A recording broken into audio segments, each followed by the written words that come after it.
Oke, kita masuk ke chapter 7. Kita akan masuk ke bagian yang pertama, itulah token classification.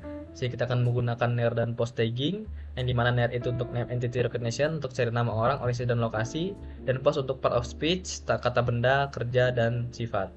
Analogi sini kita bisa lihat, kita menggunakan analogi Elon Musk mendirikan Tesla di Amerika Serikat, dan juga kita lihat Elon itu person, Tesla itu ORG, dan Amerika itu location.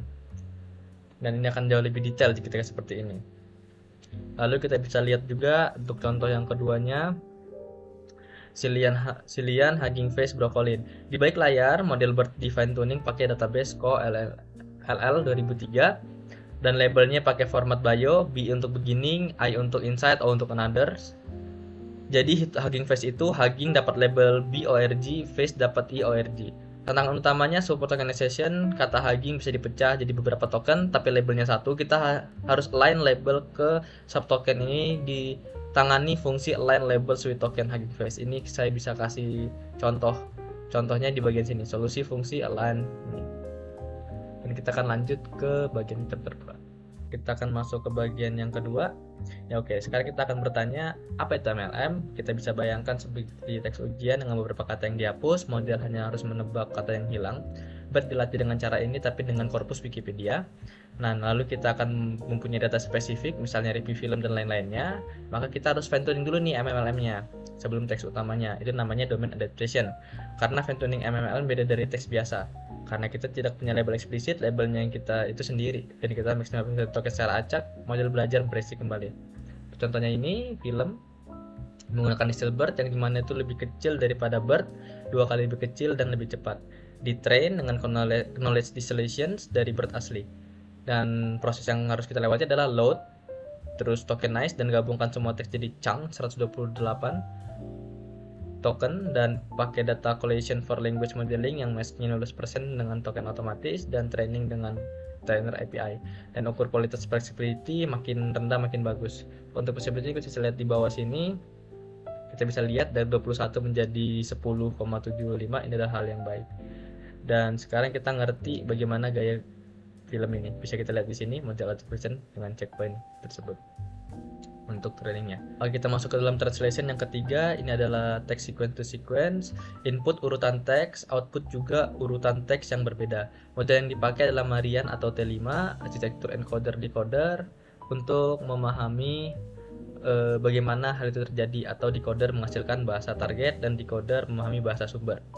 Bedanya translation dengan summarization. Translation itu panjang output sama dengan panjang input, hanya beda bahasa. Summarization output lebih pendek daripada input. Oke, selanjutnya kita bisa melihat dia menggunakan metrik blue ini sini untuk melihat evaluasinya, dan juga ini bagaimana contoh input dan output, dan ini contoh code-nya. Oke, sekarang kita masuk bagian keempat, bagian summarization. Rangkuman teks panjang lebih ringkas, juga sequence tapi outputnya bisa lebih jauh pendek.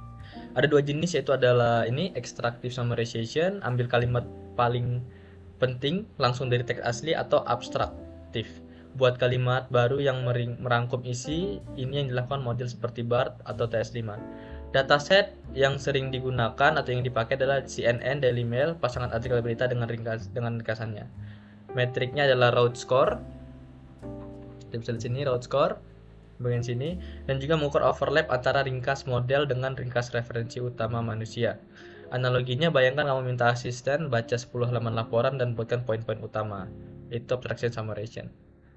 Dan bisa dilihat sini, dan ini untuk contoh code-nya, ini sudah di sebelah sini. Dan seperti itu untuk ringkasan dan juga bagaimana summarization itu terjadi. Ada evaluasinya dan lain-lain. Oke, baik, kita akan masuk ke segmen 5. Ini bagian paling berat karena kita akan melakukan training dari nol, karena training casual LM dari scratch. Apa bedanya dengan MLM fine tuning? Kalau MLM fine tuning kita mengambil model yang sudah ada, adaptasi dari domain baru. Kalau casual LM from scratch itu kita buat model dari awal. Itu seperti kalau fine tuning itu kita ngambil orang yang udah punya pengetahuan umum lalu belajar dengan bidang tertentu. Kalau casual LM itu kita kayak ngajarin anak-anak dari nol, bener-bener dari nol. Dan lalu untuk hal yang proses dilakukan, yang pertama itu adalah dengan latih dengan tokenizer awal, lalu juga bangun arsitektur GPT-2-nya. Kita bangun dulu dengan GPT-2 config, lalu dengan tokenize seluruh dataset jadi tangcang panjang, lalu training dengan data collector from language link, bukan MML tapi CLM, dan generate text baru dari model yang sudah terlatih. Bisa kita lihat di sini bagaimana arsitekturnya. Lalu untuk code-nya kita bisa lihat ini casual LM dari scratch, tampilan layarnya sudah sama seperti yang di sini. Oke, dengan ini untuk bagian mesinnya jika dijelaskan akan sangat panjang sekali dan training. Lalu kita akan masuk ke generate Python-nya dan disinilah nanti dia berkoneksi dengan chapter 6 tentang custom, dan inilah untuk hasil outputnya. Oke, kita akan masuk ke bagian ke-6, itu adalah question answering. Ini menggunakan AI untuk menjawab pertanyaan. Cara model diberikan sebuah konteks, paragraf teks, dan dia akan harus menjawab menggunakan teks tersebut dan memberi jawaban sesuai dengan teks tersebut.